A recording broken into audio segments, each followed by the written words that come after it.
olive oil. Olive oil starts from 0 level of flavor. Okay? Then we start cooking. The olive oil goes up 5, 10, 20, 30. 30 minutes after the beginning of the cooking, the olive oil reaches the peak of the flavor. But if I cook longer than 30 minutes, look what happens to the olive oil. 35, 40, 45.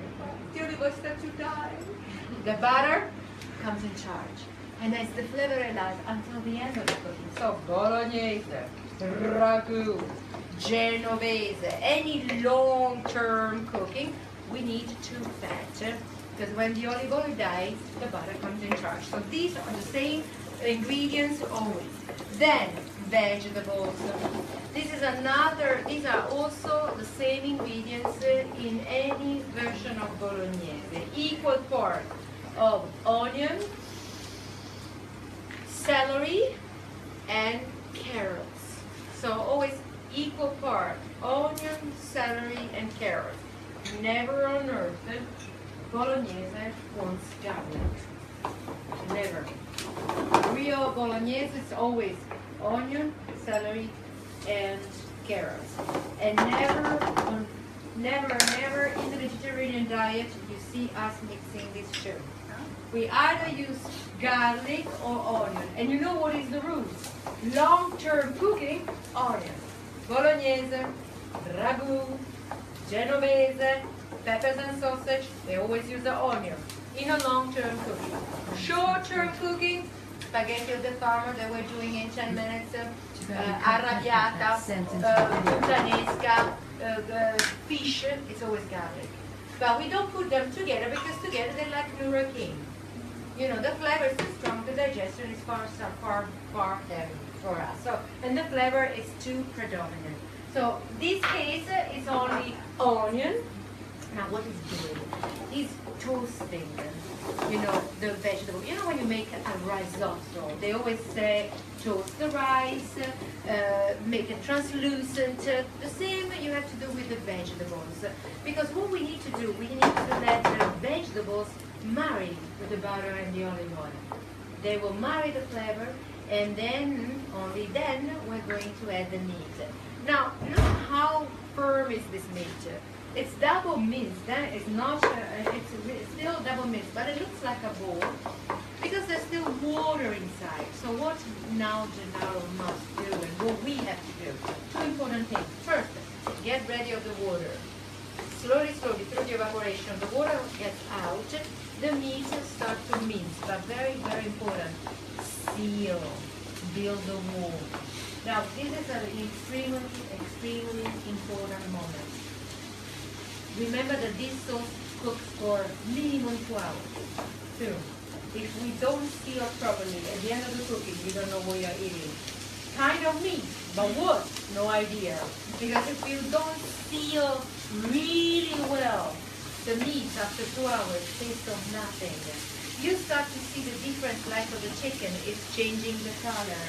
See slowly, and Ginaro is going to take quite a few minutes to do that. Until the meat is really separated, like really back to meat, and it's white. Because only then he knows that the flavor is sealed.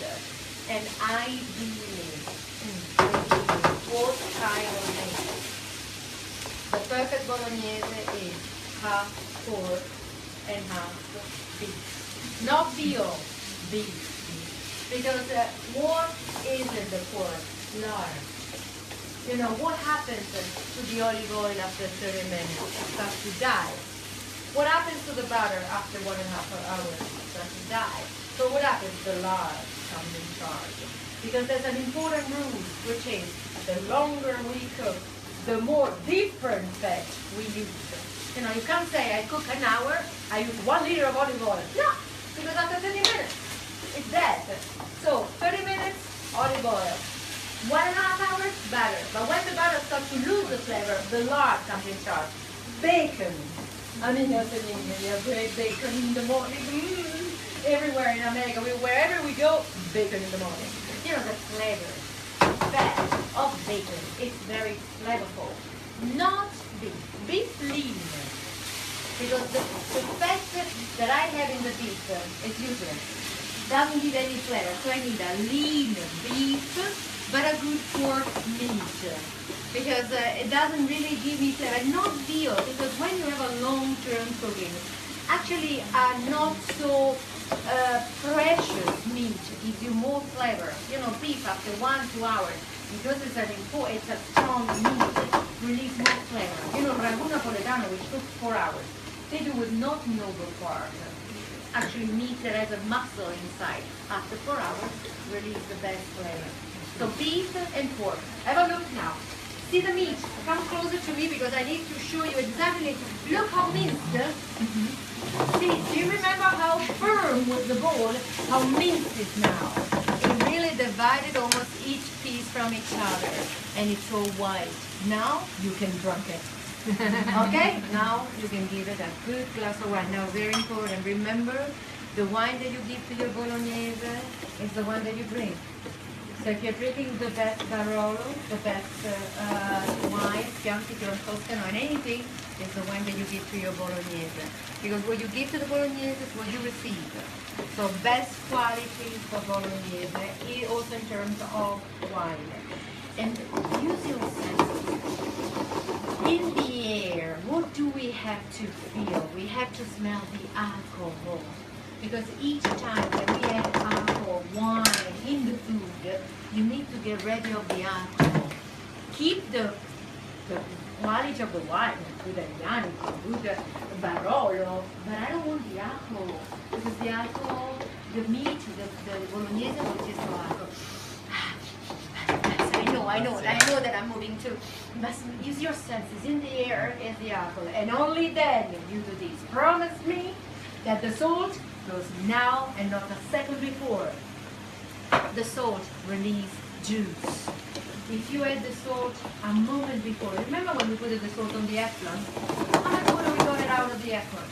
So if by mistake I put the salt far too early, the only thing that I do, the meat will go, whoa, release the juice, release the flavor. So only at the end you put the salt. And now version the bites. And this is the point where Italy divides. Because, the South, at this point, will thank you, yeah, I'm a bathing of tomatoes. At this point, in the South, we're going to cover the meat and go above the meat with tomatoes. Okay, so we're actually making sure that the tomatoes not only covers the meat, but will go above, which I'm going to show you shortly. And you can do that. It's not bad, actually. If you think that it's cooking for 2 hours, you better give to the meat a good humid environment. In terms of, if you don't get in 2 hours, the water will disappear. But if the sauce is too dry, the first thing that will release the juice is the meat. You know, the meat goes, oh God, it's too dry, it's too dry. The meat will go, wow, release its own juice. So make sure that the bolognese is watery, and it's a nice juice. And now, if it was in Bologna, in the center, what they would do, they will not add the tomatoes, they will add the tomato paste and keep going with a little of broth. And this will be then brown. In the south, it's very red. Now see what he's adding, basil. 2 important things. Fresh, because we're using on a stove. And basil is sweet, we can do that. And he uses hands, because basil oxidizes. So please don't use a knife with basil, by your hands. And very important, for 2 hours of cooking, this is very important. Cover on. Because in 2 hours, if I don't cover the bolognese, the flavor is gone, the vitamin is gone, so cover on. And now, like on TV. Da-da-dun-dun-dun, bolognese is ready! Ta-da!